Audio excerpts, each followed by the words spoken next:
Unit 7, Lesson 7, Applications of Exponential Functions. So in the past, we've learned how to graph exponential functions. We've learned how to work with exponential expressions algebraically. Today we're going to learn how to develop exponential equations from certain scenarios. Okay, so just like before, we always start with the base graph. When we learned about how to develop the equation for sinusoidal functions, right, we first looked at the base graph of the sine function and the base graph of the cosine function. Same with quadratics, right? We always started with the base graph of the quadratic. So this is the base graph of an exponential function. F of x equals ab to the power of x. So let's talk about what a and b represent. Well, a represents the initial amount. So maybe you have a question about a certain investment, okay, and it increases in value exponentially. The a value of its equation would be what was your investment originally. So a represents the initial amount. B represents the growth or decay factor. So if we use the same example, right, the investment, let's say your investment increased by 2% for a certain amount of time. That's a growth factor, right, because it's increasing the value by 2%, and that 2% would be your b value, because that's how much the initial amount is increasing by. And finally, x, so the exponent, represents the number of growth periods or decay periods. So this is usually a value of time. Okay, so don't worry too much about that yet. That's just a general explanation. I will show you how to develop these equations and use that base equation through a bunch of examples. Okay, the only note that I want to explain right now is your b value always has to be in whole number or decimal form. So if your growth or decay factor is given to you as a percentage, just like that example that I said earlier, right? Your investment at the bank increases by 2%. You have to change that from a percent into a decimal before you plug it in for B, okay? And here's how you do that. So when you are given a percentage as your growth or decay factor, you always convert it into your B value by first taking the percent and dividing it by 100, and then adding 1. So in the case of 2%, if we're saying that our growth rate is 2%, if we were going to go and make our equation, we'd say, well, I can't use that 2% as my b value as is, because in percent format, we need it as a decimal. So first we'd convert our percent to the r value by dividing by 100. Then we know our b value is just 1 plus r. So our b value in this case would be 1.02. That's your b value that you would stick in that part of the equation. Okay, so just a little intro. Let's now get into some examples that use all of this information. Example 1, the population of St. Thomas in 1985 was 24,000 people. Since then it has grown by 1.4% each year. Determine an equation that can be used to model this situation. So let's look at our givens, okay? So remembering that the base graph exponential function is f of x is equal to a b to the power of x. Let's look at what we're given. So we're given our a value, which is our initial value, that's what I explained above, which is 24,000. So that's your a value. And then we're also given our growth factor. We're told that the population grows by 1.4% each year. So we're going to use that information to find our b value. So now, because our growth factor is given to us as a percent, we need to convert that into a decimal first. So first we divide our percent by 100.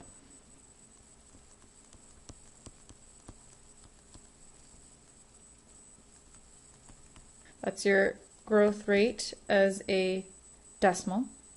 Now we know our b value is equal to 1 plus r. So our b value for this example is going to be 1.014. Okay, so from our question, we're given our a value and we're given our b value. So let's go ahead and start to develop a specific equation. So first, let's declare our let statements. So let P represent the total population, and let T represent the time that has passed since 1985 in years. So that means that our equation is going to be P at T is equal to, well, our A value was 24,000. Our B value was 1.014. And then T is our variable. Okay, so now we've developed an equation, and now you could figure out what the population of St. Thomas is for any given year past the year of 1985 using this equation. Okay, so let's go ahead and use this formula to solve for part B. So what is the current population of St. Thomas? So currently it is the year 2021. So our T value is the amount of years past 1985. So let's figure out what our T value is. So we're going to subtract 1985 to see how many years have gone by. So our T value is going to be 36. Okay, so we need to figure out what P at 36 is.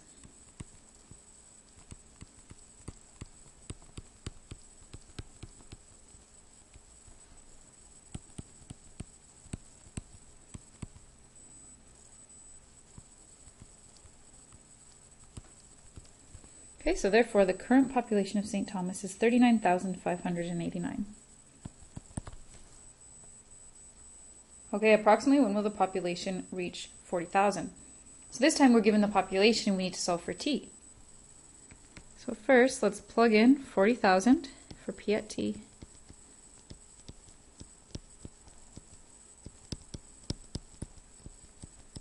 Okay, now let's start isolating. So I'm going to divide 40,000 by 24,000.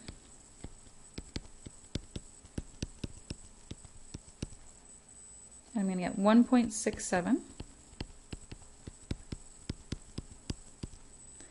Okay, now we're left with an equality where the exponent is a variable. So look back at Unit 7, Lesson 4. Okay, and remember, to figure this out, we do kind of a guess and check style. Let's calculate what 1.014 to the power of 40 is. Okay, and you're going to get about 1.74, right? So that's a little bit higher than 1.67. So let's work backwards. Let's try to the power of 39. Okay, so we get 1.74. That's quite a bit larger than 1.67. So let's work backwards. Let's jump down to 1.014 to the power of 37. Let's try that. We end up getting 1.67. Okay, so we know that 37 years past 1985 is the year when the population will reach 40,000. So 1985 plus 37 is equal to 2022. So therefore, in 2022, the population will be 40,000. Okay, example 2. Josh invested 8,000 into a bank account that earned compound interest at 2.8% per year. Okay, so let's look at what we're given. We're given an initial amount, so that's our A value, and we're given a growth rate of 2.1%. So we're going to use that to find our R value and then to find our B value. Okay, so determine an equation that can be used to model this situation. Let's start by stating our let statements. So let V represent the value of the account, and let T represent the time in years. So keeping our base equation in mind, that means our equation is going to be V at T is equal to our initial value, which is 8,000. And then it's multiplied by your B value. So our B value is 1 plus our R value. And our R value is 2.1 divided by 100. Okay, so I'm just doing it all in one step. Okay, before I did it off to the side when I was calculating my R value and my B value, but now I'm going to do it right in the equation. Okay, and it's the power of T. So when we simplify that, we get 8,000 times 1.0 21 to the power of t as our equation. So part B, how much would the bank account be worth after 5 years? So we need to figure out what the value of the account is after 5 years. So we're just going to plug in 5 for t.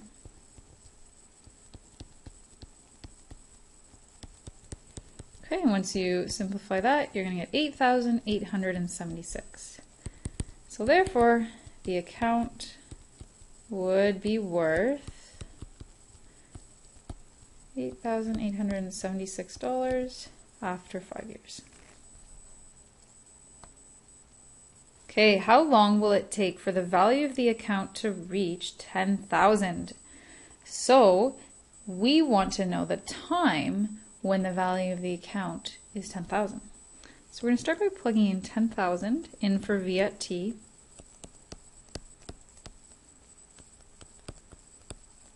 Then we're going to solve for t. So first I'm going to divide both sides by 8,000. I'm going to get 1.25 equals 1.021 to the power of t. So again, we have an equality where the exponent is a variable. Okay, so as learned earlier in this unit, we have to kind of guess and check. So we know that 1.021 to the power of 10 is equal to 1.231. So we're a bit low, so let's try to the power of 11. Okay, and we get pretty close to right on. So, therefore, it's going to take 11 years for the account to reach $10,000. Okay, so something that you need to be familiar with when working with exponential functions is something called half-life and doubling time. Okay, so the half-life just means how long does it take for a certain initial amount to reduce to half of the initial amount. For example, let's say you take a Tylenol because you have a headache. You're ingesting a certain amount of medicine. How long does it take till that amount of medicine in your body reduces by half? Doubling time is the opposite. It's how long does it take for the initial amount to double. So let's say you're in biology class and you've got a culture of bacteria in front of you in a dish, right? You have a certain amount of it. How long will it take until that certain amount is doubled? Okay, so when we're dealing with half-life or doubling time problems, we still use our usual base equation for exponential functions. If you forget already, f at x equals your initial value times b to the power of x. Okay, except there's a few specifics that we want to change. Okay, for example, when you're working with a half-life problem, your b value is always going to be a half. So for half-life problems, the b is always a half. If it's a doubling time problem, b is always 2. Okay, so those are definite rules that always take place for those specific types of problems. Okay, so the b value is affected. Your exponent is also affected depending on if it's a half-life or a doubling time problem. So your exponent for these types of problems is now t over h, where t is still time, but now the value of h is the half-life or is the doubling time. Okay, so let's say you were doing that science experiment and you realize that in 2 hours your bacteria doubled, h would be 2. Okay, or let's say it's a half-life problem and you took that Tylenol and you realized that within 24 hours that amount of Tylenol had reduced by a half, your h value would be 24. Okay, so let's try some problems and hopefully it'll make what I just taught a little bit more clear. Okay, so caffeine has a half-life of 5 hours. So that means that in 5 hours, the amount of caffeine in your body reduces by a half. So already, one of your givens is that your half-life is 5. Okay, Part A. If you ingest 200 milligrams of caffeine, determine the equation that is used to model this situation. So, 200 milligrams, you should realize, is your initial amount, which is your A value in an exponential equation. Okay, and remember the base equation for any exponential function is this. And because we're dealing with a half-life, our exponent is t divided by the half-life. Okay, so let's go ahead and state our let statements. So let A represent the amount of caffeine in milligrams, and let T represent the time in hours. Okay, now let's develop our equation. So our base equation is A at T is equal to A times B, T divided by H. Okay, let's fill in what we are given. So our A value is 200. Our B value, because this is a half-life question, is automatically a half. And then our exponent is t divided by the half-life, which is 5. So there's our equation. So now use this equation to figure out part B. How much caffeine would be left in your body after 12 hours? So we want to figure out the amount in your body after 12 hours. So we're just going to take our equation and plug in 12 for t. Okay, and if you do the math, you get 37.9. So therefore, you would have 37.9 milligrams of caffeine in your body after 12 hours. Okay, part C, how long would it take before your caffeine levels dropped below 10 milligrams? So this time, we're going to plug in 10 for the amount, and we're going to solve for t.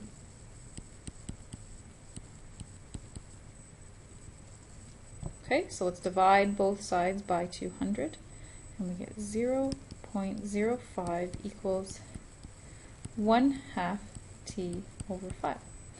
Okay, so if you remember, in the very last question of Unit 7, Lesson 4, when we had an exponent that wasn't just a single variable, okay, we replace it by letting t over 5 equal x. We solve for x and then adjust the value of x later. So I'm going to let x equal t over 5. So our equation is now 0.05 equals 1/2 x. Okay, now we're going to use the guess and check to figure out our value of x, and then once we have our value of x, we'll adjust for our value of t. 1/2 to the exponent of what is 0.05. Okay. Well, if you work backwards and you realize, okay, 1/2 to the power of 5, we're still quite a bit off. 1/2 to the power of 4, we're still a bit off, but at least now we know that our answer is going to be between 1/2 to the power of 4 and 1/2 to the power of 5. So let's try a value that's closer to 1/2 to the power of 4, okay, and we'll work from there. So let's start by trying out 1/2 to the power of 4.4.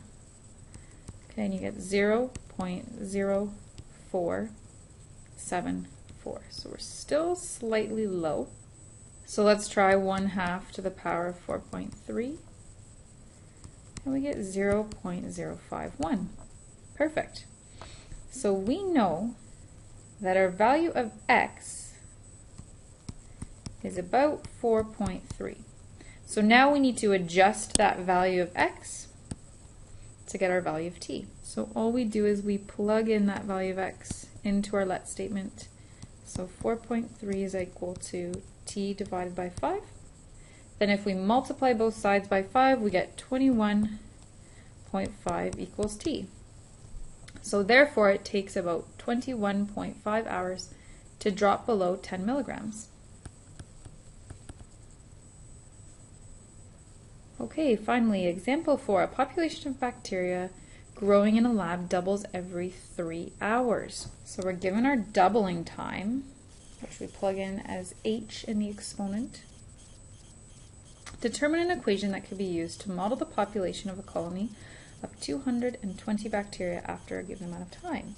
So let P represent the population of bacteria, and let T represent the time in hours. Okay, so our base equation for an exponential function is P at t is equal to A times B to the power of t over h. Because remember, this is doubling time, right? For doubling time or half-life problems, your exponent is t divided by h. We know our initial amount, our A value. It's 220. Okay. Our B value is 2 because this is a doubling time situation, right? And we learned before that the B value of any doubling time equation is always going to be 2. And then our exponent is going to be t divided by the doubling time, which is 3. Right? If it's a half-life question, it's divided by the half-life. If it's a doubling time question, it's divided by the doubling time. So there's our equation. Now let's use the equation. Part B, determine the population of the colony after 10 hours. So we got to solve for P at 10. So I'm just going to plug in 10 for t. Okay, so you're going to want to do 2 to the power of 10 over 3 first, and then multiply your answer by 220. And you're going to get 2,217.46. So therefore, the population after 10 hours of this bacteria is going to be 2,217.46. Okay, when will the population hit 100,000? So we're going to plug in 100,000 in for P at t and solve for t.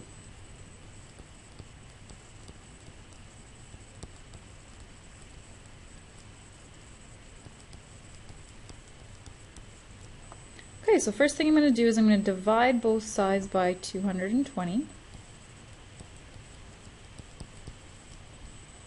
Okay, now, because our exponent is not just t, it's t divided by 3, we're going to let x equal t over 3 because that's going to be a lot easier to solve that way, and then we're going to adjust back to figure out our value of t later. So now our equation is 455 is equal to 2 to the power of x. So let's use our guess and check to figure out our value of x. So 2 to the power of 9 is equal to 512. So that's a bit high. So let's try 2 to the power of 8.9. We get 478. Still a bit high, so let's try 2 to the power of 8.8. We get 446. Okay, so approximately our x value is 8.8. Now, we need to adjust that to figure out our t value. And we're going to do that by plugging it back into our let statement. So, x equals t divided by 3. Well, x is 8.8. It's equal to t divided by 3. So if I multiply both sides by 3, I get 26.4 is our t value. So that means that after 26.4 hours, the population of the bacteria will reach 100,000.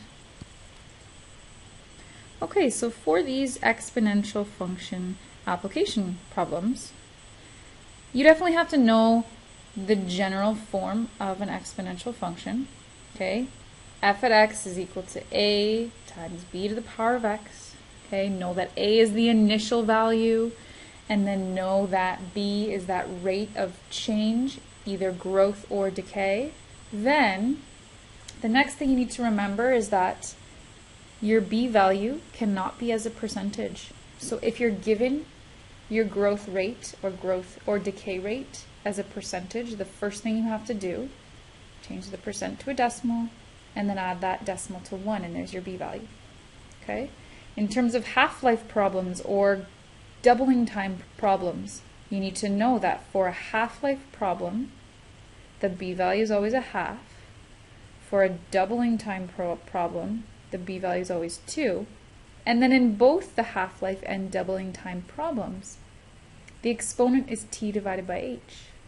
H is either your half-life time or your doubling time. So those are just some summaries and some key takeaways from this lesson.